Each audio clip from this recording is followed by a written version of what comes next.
आज वास्तव में जो महाप्रभु श्री जगन्नाथंकर जो लैंडेड प्रॉपर्टी अच्छी इमूवेबल प्रॉपर्टी तार जो यूनिफॉर्म सेटलमेंट पॉलिसी जोटा कि 2003 रे आरंभ कराइतला तार आउ टिके त्वरित कार्यान्वयन पाई से पॉलिसी रे अनेक गुड़िए परिवर्तन आवश्यकता थिला एथिपाई ए भितरे पाखापाखि 5 ରୁ 6 थर विभिन्न एक्सपर्ट्स एवं विभागर समस्त अधिकारी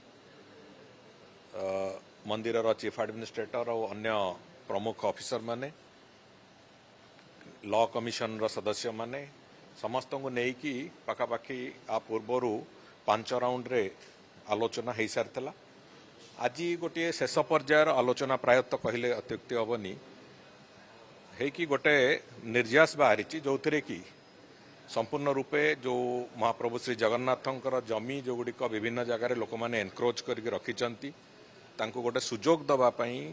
तार सेटलमेंट करने ना सेटलमेंट हम से दृष्टिकोण कौन नीतिगत निष्पत्ति हम से नीति को गोटे कार्यक्षम और कार्यान्वयन स्थिति को आणिकी करने